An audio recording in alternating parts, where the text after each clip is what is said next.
tentang anak yang hilang. Kita buka ya, kita buka di dalam Lukas 15 ayat 11 sampai 32.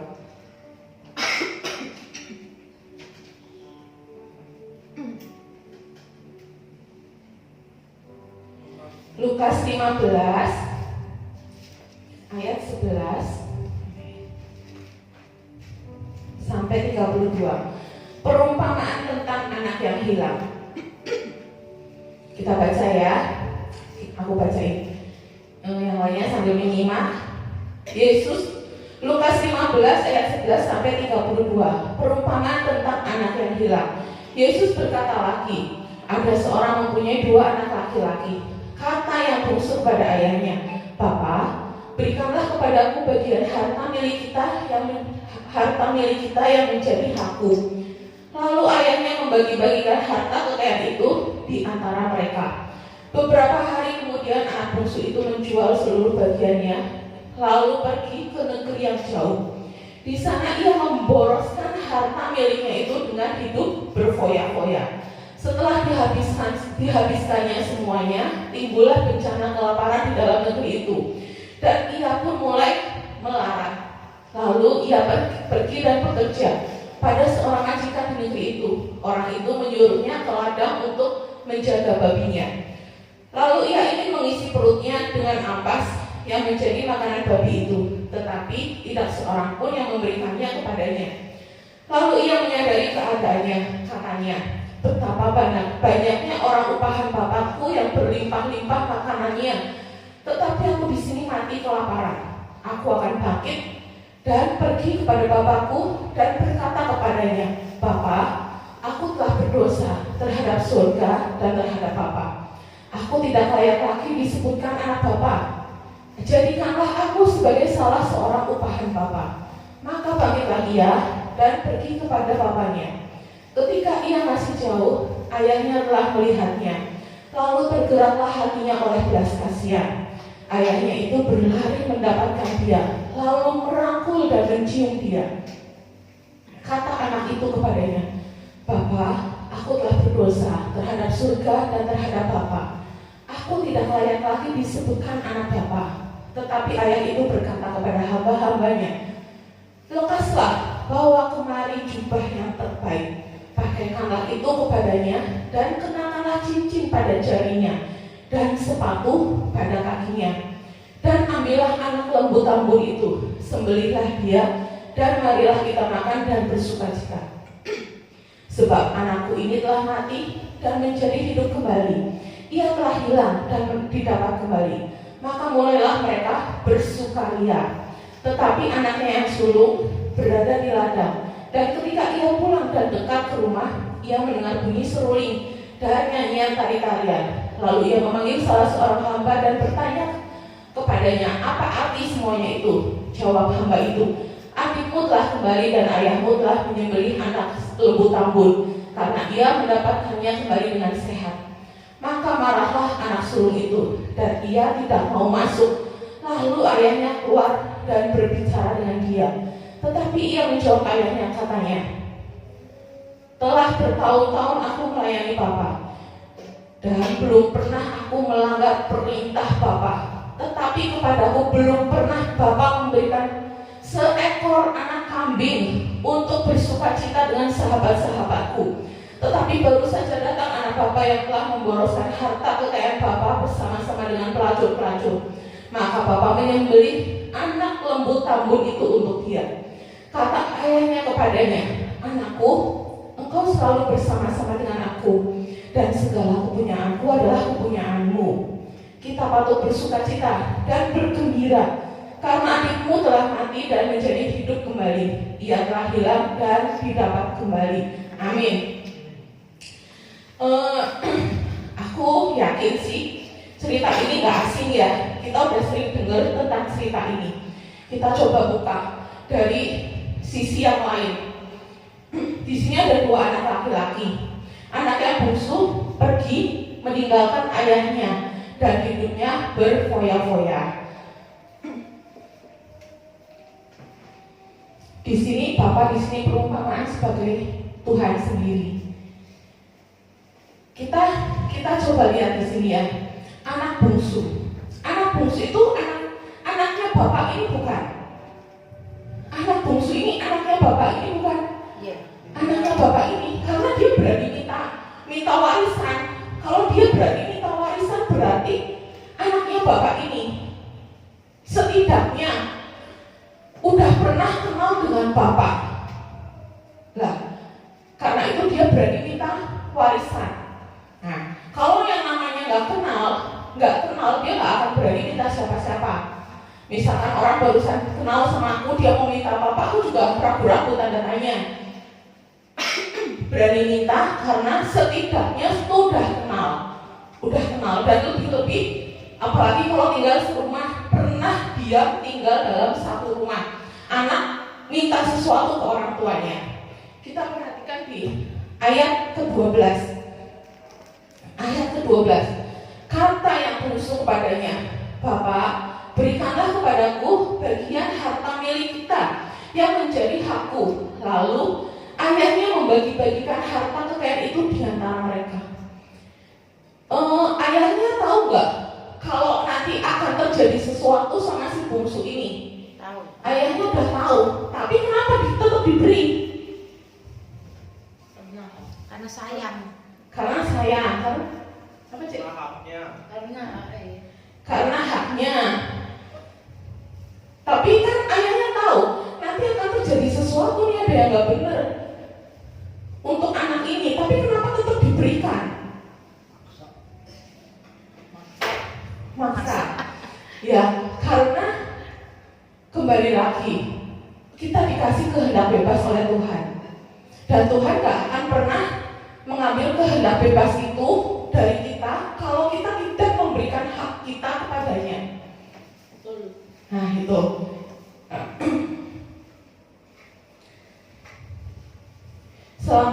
Selama anak di rumah, bapak ini adalah sebenarnya sumber dari segala-segalanya.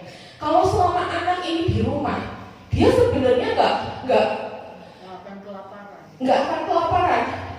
Dan yang diminta itu kan, ini kan 2 anak, yang diminta bagiannya berarti kan 50%. Sebenarnya kalau anaknya di rumah, dia bisa dapat 60% nggak sih?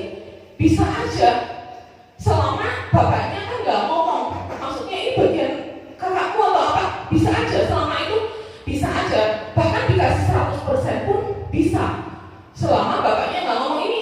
Tapi di sini bapaknya kan berkata, segala punyaku ya punyamu. Di akhirnya berkata begitu. Sebenarnya 100% punyanya anak juga. Kayak kita ke anak-anak, misalkan yang anaknya lebih dari satu, ini punya kok, ini punya ini. Ya memang kita sudah pisah-pisahkan. Tetapi kalau misalkan kita berbelas kasihan, kita juga sebagai orang tua juga pasti ada yang namanya belas kasihan. Walaupun itu ya udah ambil aja bagianku, bagian harusnya punya aku. Ya udah aku kasih. Nah, selama anak bungsu ini masih berada di dalam rumah bapaknya itu sumber segala-galanya. Tapi anak bungsu ini tetap ngeyel. Si bungsu meminta kepemilikan. Dia minta haknya dia. Aku mau haknya aku. Nah, karena itu jadi yang tadinya untuk kepemilikan, misalnya kita dengan harta itu harusnya bisa buat barang-barang, bisa buat 100%-nya dia, karena dia minta sebagian, maka kepemilikan dia berpindah ke dia, sudah dilepas sama bapaknya. Ya udah silakan kamu yang kelola gitu. Kepemilikan ini membuat kita merasa, saat ada kepemilikan kita merasa memiliki. Perhatikan ya, kita renungkan hidup kita. Saat kita merasa memiliki, itu pasti nanti kelamaan timbul ada yang namanya rasa iri hati, merasa tidak puas, merasa cemburu. Karena itu udah, ini punyaku. Kalau aku kurang, pasti aku merasa tidak puas lagi. Nah, beda kalau misalkan kita nggak memiliki rasa kepemilikan, itu sumbernya kan dari Bapak semuanya kita nggak punya apa-apa. Kita tinggal minta, kita nggak akan punya rasa cemburu, nggak punya rasa kekurangan, karena Bapak yang mencukupkan segala sesuatunya.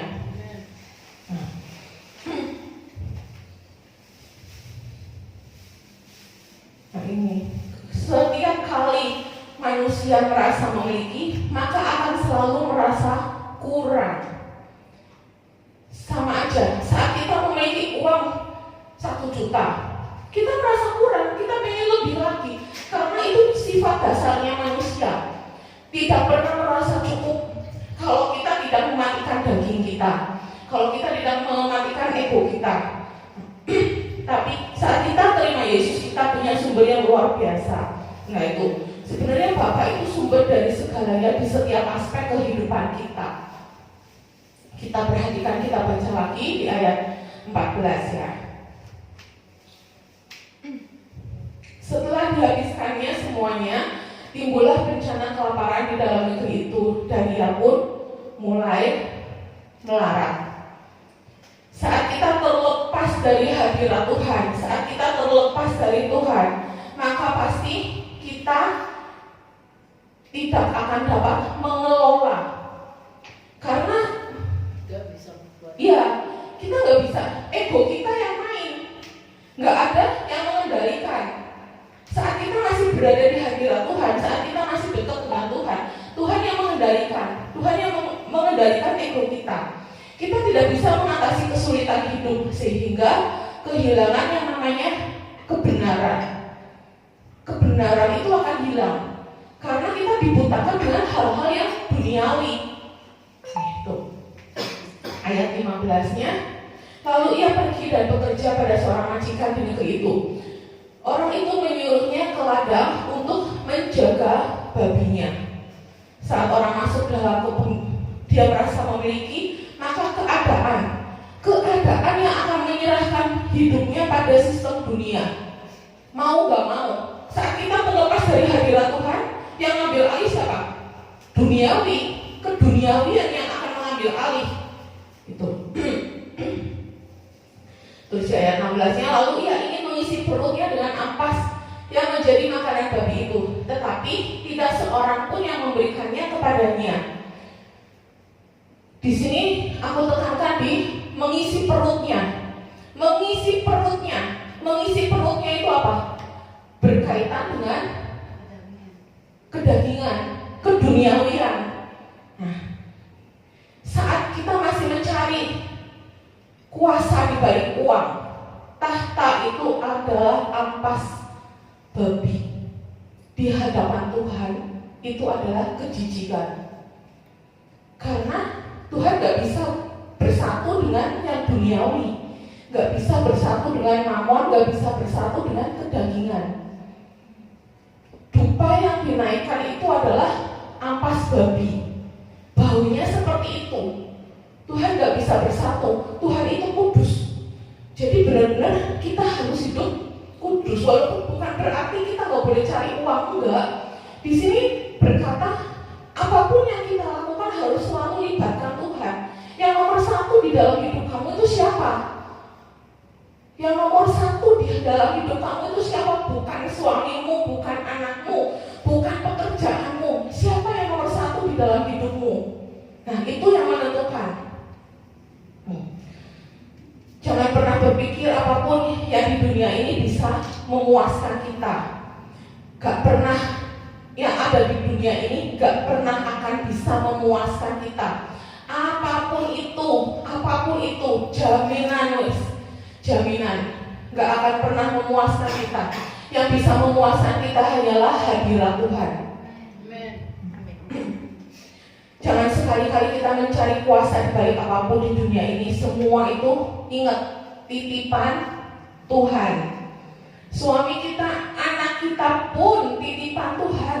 Pelayanan kita, pekerjaan kita pun titipan Tuhan. Jangan pernah kita mencari sesuatu di balik semuanya itu. Yang kekal itu hanyalah di dalam Tuhan sendiri, dalam hadirat Tuhan sendiri. Saat kita melekat pada Tuhan, maka kita akan menang dari hari lepas hari. Percaya, masalah itu akan selalu ada. Tetapi saat kita benar-benar berserah kepada Tuhan, Tuhan sendiri akan memberikan kekuatan hari lepas hari. Kita gak pernah tahu hari esok, bahkan 5 menit ke depan kita juga gak tahu apa yang akan terjadi dengan kita. Tapi saat kita menyerahkan hidup kita, saat kita benar-benar berserah pada hidup kita, itu yang Tuhan akan berikan kekuatan di setiap langkah kita. Kita baca coba ayat 17 ya. Aku tidak sayang lagi, salah. Lalu ia menyadari keadaannya, katanya, betapa banyaknya orang upahan Bapakku yang berlimpah-limpah makanannya, tetapi aku di sini mati kelaparan. Saat kita benar-benar jauh dengan Tuhan, kita akan bisa benar-benar mati benar. Kalau kita nggak sehari aja nggak merasakan hadirat Tuhan, nggak terhubung dengan Tuhan, itu sebuah warning. Kalau kita hati kita udah kayaknya udah nggak benar, udah kayaknya alarmnya ini udah mati, itu sudah sebuah warning.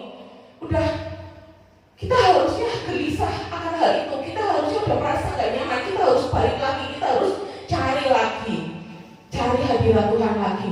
Ayat 18, aku akan bangkit dan pergi kepada Bapakku dan berkata kepadanya, Bapa, aku telah berdosa terhadap surga dan terhadap Bapa. Seringkali kita menganggap hubungan kita dengan Tuhan adalah sebagai seorang upahan. Hubungan antara bos dan karyawan. Tetapi sebenarnya hubungan kita dengan Tuhan itu apa sih? Bapa dengan anak. Tapi kita nih di sini dia berpikir di ayat ke-18. Aku akan bangkit dan pergi kepada Bapakku dan berkata kepadanya, Bapa, aku telah berdosa terhadap surga dan terhadap Bapa. Dia berpikir untuk menjadi karyawannya bapaknya. Kadang kita tuh berpikir kita tuh hanya sebagai seorang upahan Bapa saja. Kalau karyawan harus melakukan kerja kemudian digaji. Benar nggak? Kalau anak apapun punya bapaknya, ya punya anaknya.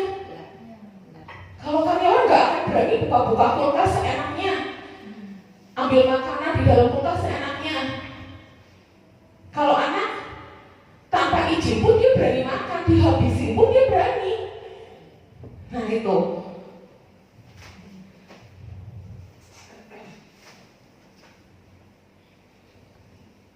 Kalau ini karyawan upahan, kalau dalam pelayanan itu contohnya seperti apa? Kita berpikirnya seperti apa? Pemusik bayaran. Musik bayaran. Atau yang bukan musik. Sebenarnya kalau kita berpikir begini, aku kalau nyembah lebih lama, nanti aku dapat berkat. Aku kalau doa lebih lama, nanti aku dapat berkat. Itu kan sebenarnya kita minta bayaran. Sadar nggak? Nah, harusnya kalau kita melakukan segala sesuatu itu harus dengan cinta. Kita melakukannya karena aku mencintai Bapa. Tuhan gak kasih apa-apapun, Tuhan gak memberi apa-apapun, aku tetap akan melakukannya karena aku mencintai. Nah, itu yang Tuhan mau. Gimana sih? Kalau kita tuh mencintai seseorang, pasti kita akan berusaha untuk memberikan yang terbaik. Udahlah, kalau orang lagi pacaran itu loh, udahlah kamu gak ngasih aku gak apa-apa, aku tetap mau kasih kamu.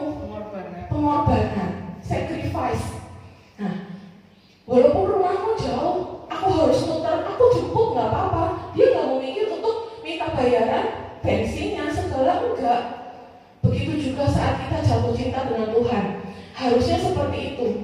Jangan memikirkan apa yang ada di belakangnya.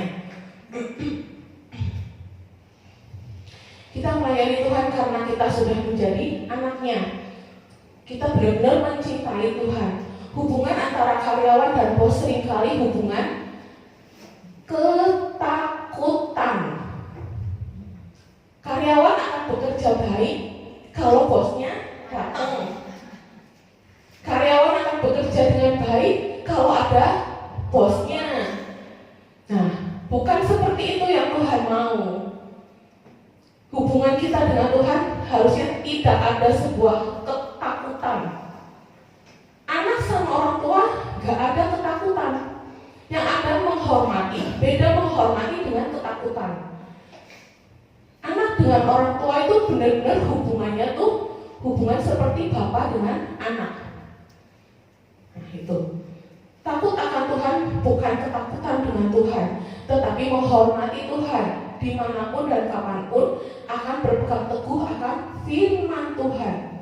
Itu pedoman hidup kita. Kita taat karena kita sudah dilayakan. Kita melayani Tuhan karena kita anaknya, karena kita mencintai Tuhan. Ya.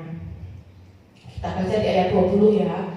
Maka bangkitlah ia dan pergi kepada bapaknya. Ketika ia masih jauh, ayahnya telah melihatnya, lalu tergeraklah hatinya oleh belas kasihan. Ayahnya itu berlari mendapatkan dia, lalu merangkul dan mencium dia. Coba bayangin, sebegitu bapaknya itu mencintai dia loh. Anaknya datang dengan pakaian bersih atau pakaian kotor? Bau apa wangi?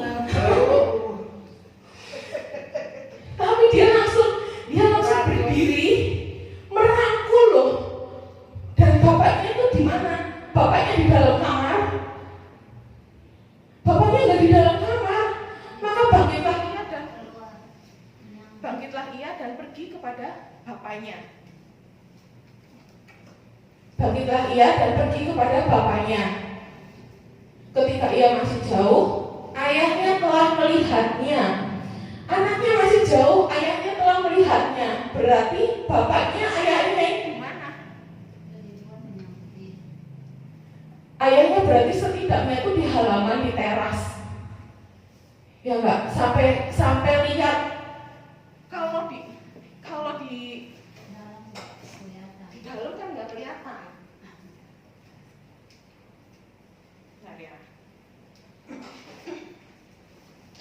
Ya kalau di dalam, kalau ayahnya di dalam di kamar atau di ruang tamu kan nggak kelihatan.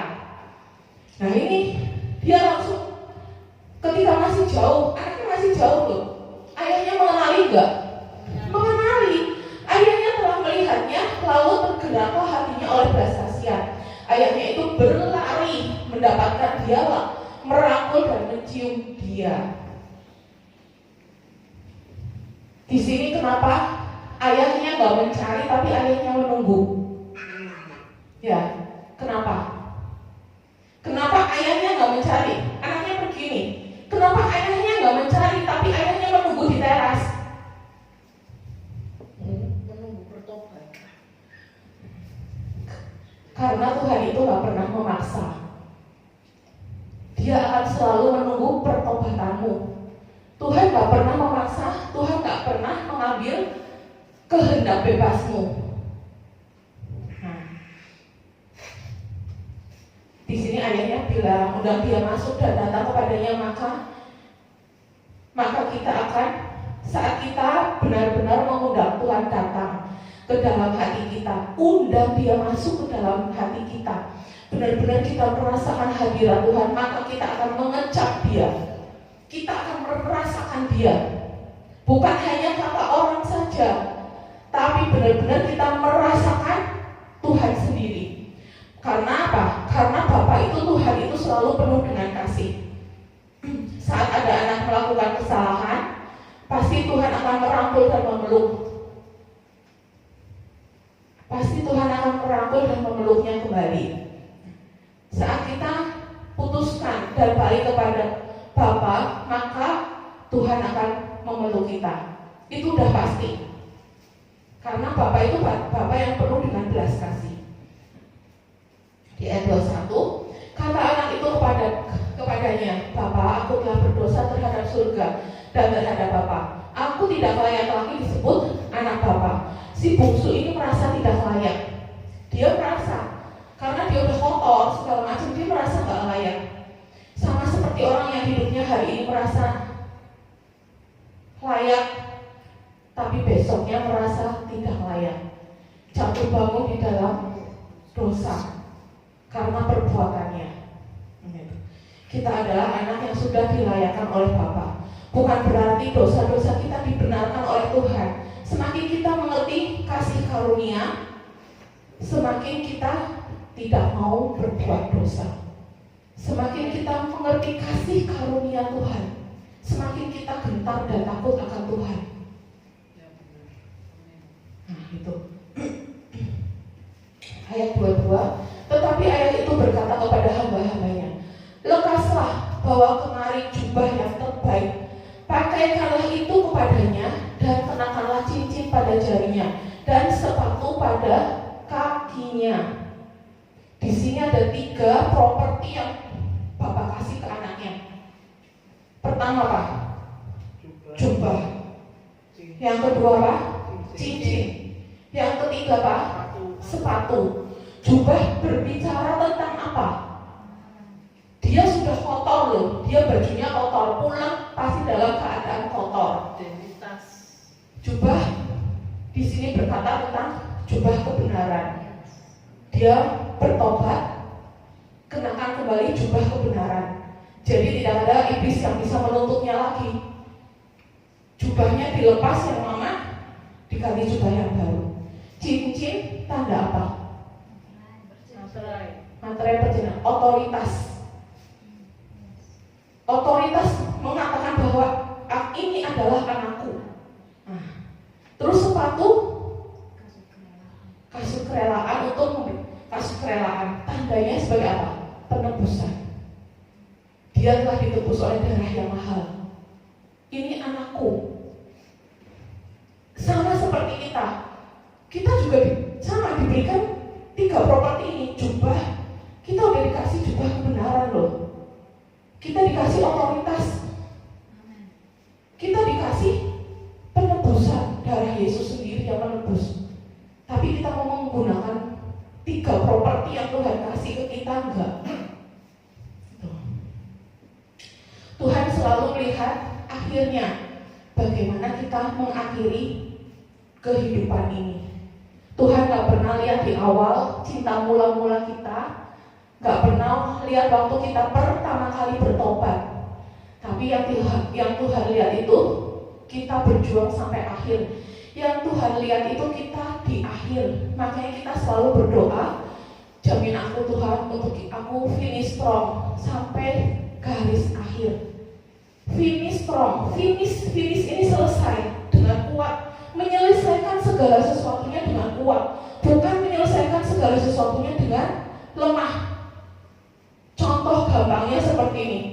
Saat kita saat kita lagi lemah, kita menghujat Tuhan, amit-amit, dan saat itu Tuhan bawa pulang. Kita pulangnya kemana kita pasti nggak tahu. Nggak akan ke Firdaus, karena di akhirnya kita menghujat Tuhan.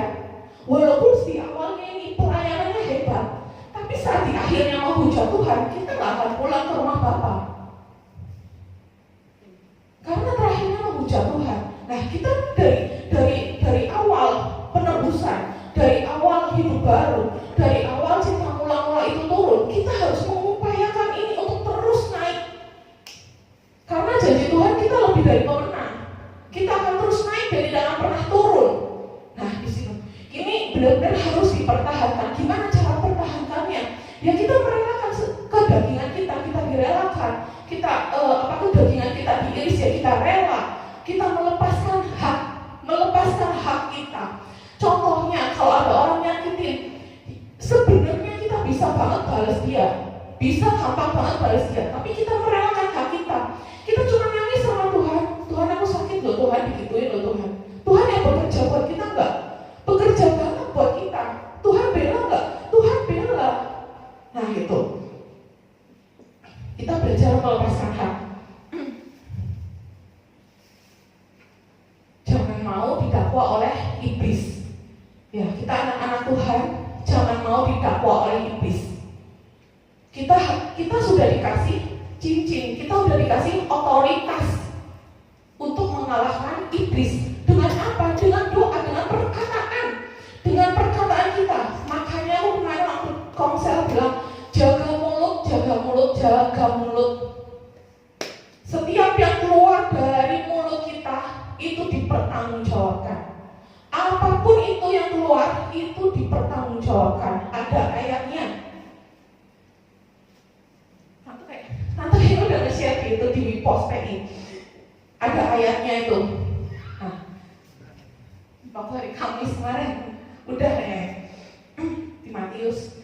Nah, pertolongan kita tepat pada waktunya pasti. Pergumulan kuasa dan otoritas.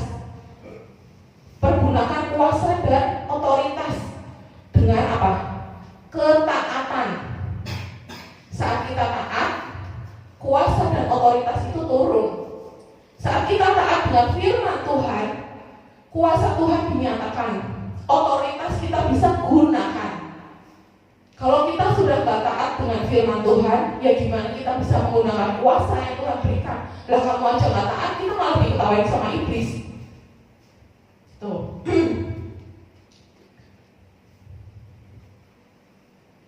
Kita baca di ayat ke-27. Jawab hamba itu, adikmu telah kembali dan ayahmu telah menyembelih anak lembu tambun, karena ia mendapatnya kembali dengan sehat. Kalau dalam sistem di Israel itu, dalam sistem persembahan itu kan ada tiga taraf.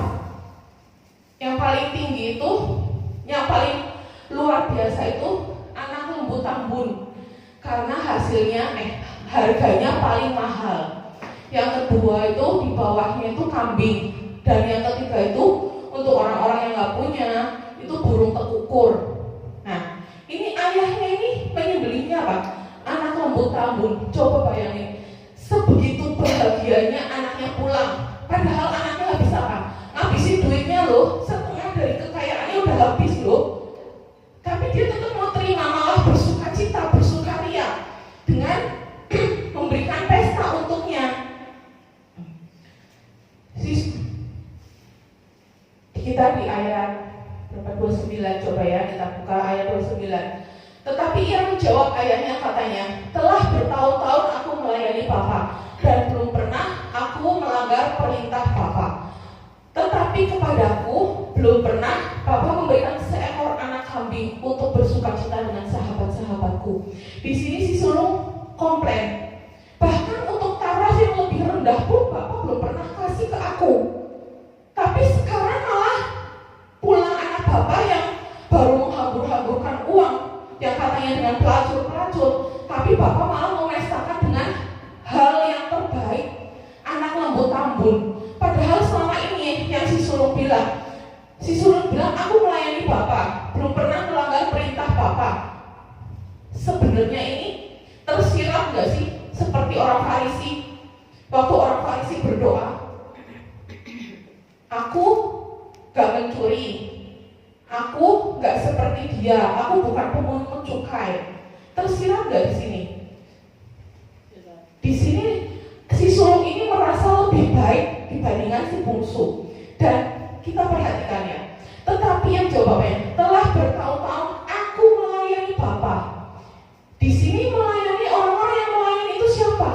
Sebagian besar pasti pelayan-pelayan Tuhan, bukan jemaat.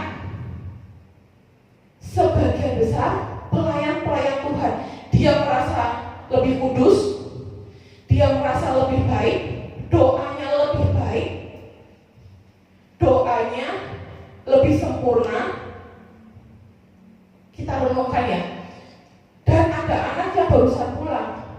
Contohnya jemaat baru doa sekali, jemaat dikasih berkat besar. Tapi para pelayan Tuhan udah doa berkali-kali bertahun-tahun tapi gak pernah dikasih. Bahkan yang di bawah, misalkan jemaat dapat uang 100 juta, bahkan pelayan Tuhan yang berdoa bertahun-tahun pun dikasih berkat puluhan juta aja enggak. Sama aja mungkin seperti itu. Ibaratnya kalau orang, ya seperti itu. Kalau kehidupan sehari-hari sekarang seperti itu. Di sini komplain kan, Tuhan aku udah melayani loh Tuhan. Dia doa cuma sebentar, dia langsung dapat berkat besar loh Tuhan. Aku udah doa bertahun-tahun loh Tuhan. Aku udah doa bertahun-tahun, aku tapi dapat sedikit pun di bawah standar dia pun enggak loh Tuhan. Nah itu di situ, oh iya aku jadi ngerti. Jadi yang sulung itu jadi kecewa. Jadi kecewa. Kebanyakan sulung ini berbicara sebenarnya itu pelayan-pelayan Tuhan. Nah, kita renungkan ya sebentar. Si sulung sedang membandingkan dengan si bungsu. Bapak memberi anak lembut-lembut, sedangkan si sulung kambing saja tidak pernah. Sekalipun gak pernah. Padahal dia udah sekian lama melayani Bapak. Kita buka terakhir ayat 31. Kata ayahnya kepadanya, "Anakku, engkau selalu bersama-sama dengan aku, dan segala kepunyaanku adalah kepunyaanmu." Di sini Bapak menyadarkan, engkau selalu bersama-sama dengan aku loh. Jemaat mungkin gak bisa merasakan hadirat Tuhan yang dalam. Jemaat mungkin gak bisa dengar suara Tuhan. Para pelayan-pelayan Tuhan, aku yakin kalau memang ini benar-benar dia cari saat teduh, dia pasti bisa merasakan hadirat Tuhan. Setiap saat, bukan saat-saat teduh aja. Setiap saat. Gimana aku bisa bilang setiap saat? Bahkan kadang aku lagi jaga toko, gak kenapa-kenapa, gak baca Alkitab, gak lagi baca Alkitab, gak lagi doa, gak lagi nyanyi, gak lagi nyembah. Tiba-tiba duduk nangis. Ya, tiba-tiba duduk nangis. Aku cuma, Tuhan kau mau ngomong apa? Mau ngomong apa? Bicara Tuhan, bicara. Nah itu, merasakan hadirat Tuhan itu setiap saat. Nah, kita buka di ayat terakhir 32. Kita patut bersukacita dan bergembira karena adikmu telah mati dan menjadi hidup kembali. Ia telah hilang dan didapat kembali. Si bungsu sudah mendapatkan jalan pulang melekat pada Tuhan. Coba kita pikirin, kita renungkan lagi. Si bungsu itu sebenarnya siapa? Tuhan itu merindukan si bungsu itu pulang. Saat bungsu pulang, Tuhan bikin apa? Pesta anak domba. Saat itu juga sebenarnya kalau saat bungsu sudah pulang, kita anak-anak sulungnya jangan mau pergi. Kita harus ikut merayakan pesta. Kita harus ikut bergembira, bersukacita. Jangan sampai yang sulung yang terdepan menjadi yang terbelakang, yang terbelakang menjadi yang terkemudian. Rugi banget. Kalau aku bilang rugi banget.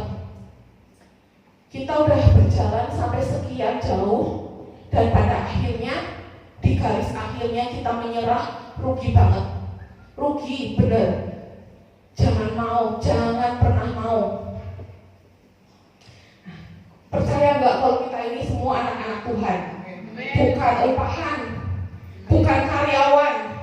Hubungan kita dengan Tuhan itu sebagai anak dan bapaknya, bukan bos dan karyawannya. Aku tutup dengan kesaksian ya. Kesaksian ya, karena aku hidup dari jualan, maksudnya buka toko. Kesaksiannya, jadi waktu bulan Juni kemarin tuh sebenarnya ada kan aku order barang itu ternyata barangnya nggak bisa dikirim karena ngelok itu dalam artian aku belum bayar faktur, jadi nggak bisa dikirim. Fakturnya harus dibayar dulu baru bisa dikirim. Tapi aku nih order ini karena bulan Juni itu tutupan target, bukan tutupan target, ada bonusnya itu beli 12 barang dapat 2. Itu cuma sampai bulan Juni. Nah, terus karena memang aku lihat kan, aku kekurangannya berapa yang belum dibayar berapa, masih banyak sekian puluh juta. Aku bilang, ya ampun Tuhan, aku kayaknya nggak keburu. Maksudnya nggak bisa nutup ini sampai akhir bulan ini, aku nggak bisa nutup. Dia kasih waktu sampai tanggal 3 ya Ci. Oke, aku coba ya. Kalau misalkan nggak bisa ya udah lepas aja. Maksudnya aku nggak dapat bonus yang 12 dapat 2 bis itu. Ya udah lepas aja, nggak apa-apa lah, aku bilang gitu. Udah kan, aku bayar, aku cicil sampai kemarin. Dan itu dia bilang sampai tanggal 3. Ini kemarin tanggal 19. Tanggal 19 itu untuk faktur yang itu, untuk tagihan yang itu barusan bisa lunas. Dan aku barusan bisa order. Setelah order kemarin dikirim, yang 12 plus 2 itu dikirim juga. Itu kalau bukan Tuhan, aku sampai shock. Tuhan, kalau bukan Engkau ini gak mungkin banget sih Tuhan. Itu gak mungkin, dan itu gak pernah kejadian semenjak aku buka toko 2008 sampai sekarang. Itu gak pernah dan gak pernah bisa.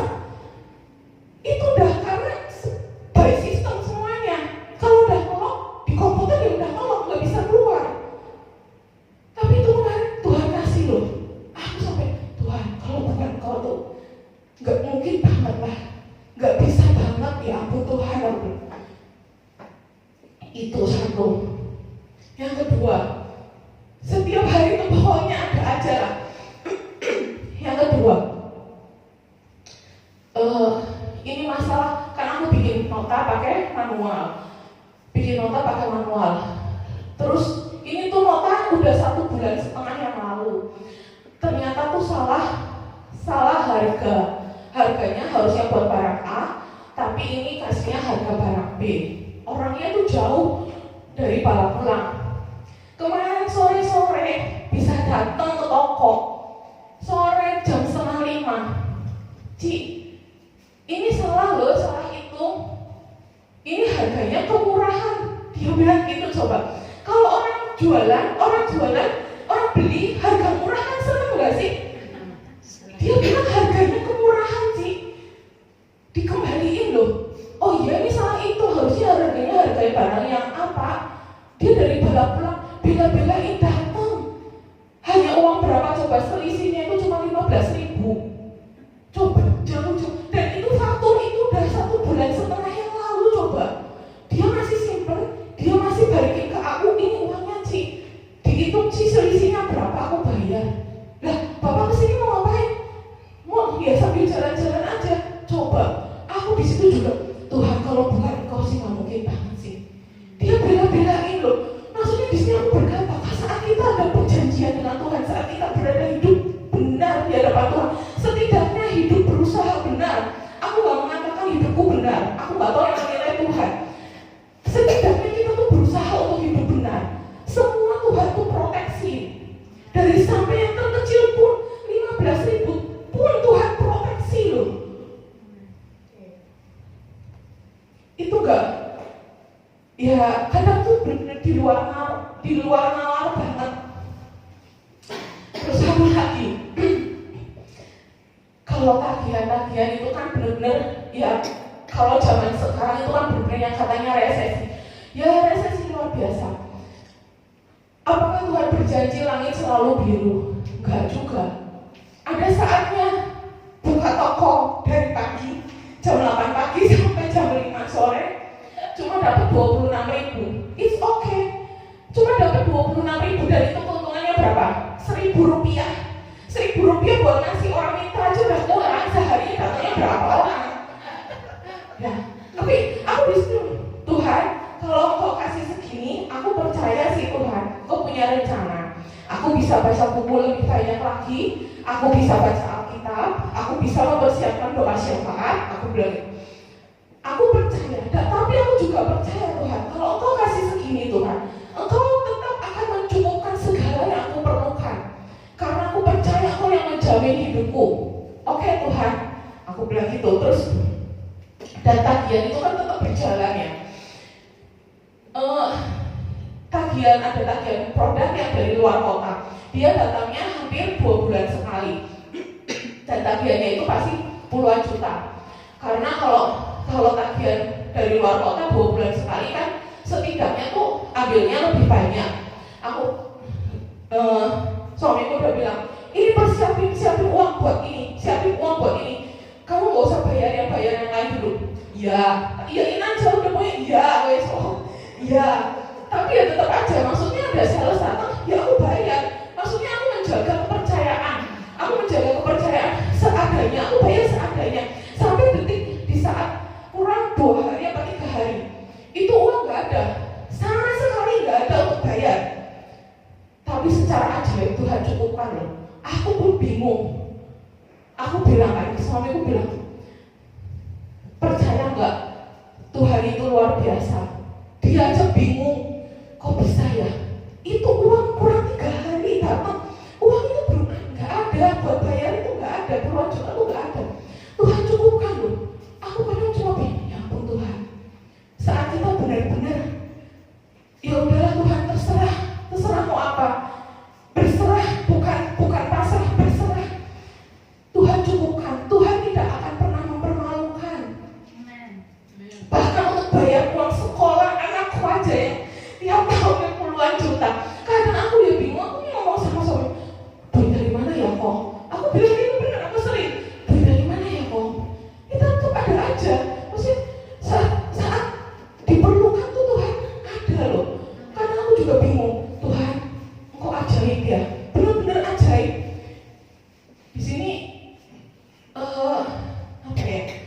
Ya saat kita benar-benar berjalan, berusaha, setidaknya berusaha. Tuhan itu menilai usaha kita. Hal sekecil apapun Tuhan nilai. Usaha sekecil apapun Tuhan nilai. Usaha kita untuk bangun pagi itu pun Tuhan nilai. Karena Tuhan tahu, Tuhan yang menciptakan kita. Tuhan tahu kita ini lemah. Tuhan tahu kita ini gak mampu. Tapi usaha kita ada effort dari kita. Bukannya kita pasrah diem aja, enggak. Effort kita itu loh, usaha kita itu yang Tuhan nilai. Nah itu ya, saat kita benar-benar kita percaya kita anaknya, kita akan seperti yang tadi dikatakan. Ya Bapak sendiri katakan, apa yang ada padaku, yaitu milikmu juga. Kamu tinggal ambil. Nah gitu. Yuk kita sama-sama merenungkan. Kita benar-benar sadari kalau kita ini anak-anak Tuhan. Kita bukan orang upahannya. Kita bukan upahannya. Kita bukan terima gaji. Tapi semua yang milik Bapak itu milik kita juga. Kita berusaha untuk hidup di jalannya. Artinya udah selesai, harus selesai. Jangan kawan bisa.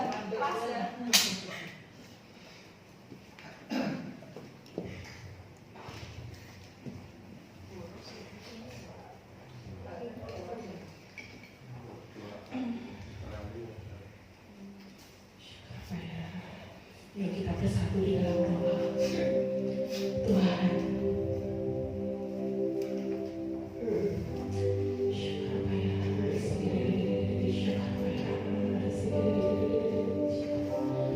Tuhan, biarkan setiap firman yang telah tertabur, Tuhan, Engkau sendiri Roh Kudus yang memperkatakan di dalam hati setiap pribadi kami lepas pribadi Bapa. Ingatkan kami semua Tuhan, kalau kami ini adalah anak-anak-Mu Bapa. Kami ini adalah milik kesayangan-Mu Tuhan. Tak ada yang lebih berharga selain Engkau berada di dekat kami. Tak ada yang lebih berharga saat kami merasakan hadirat-Mu Tuhan. Biarkan hidup kami untuk selalu menyenangkan hati-Mu Bapa.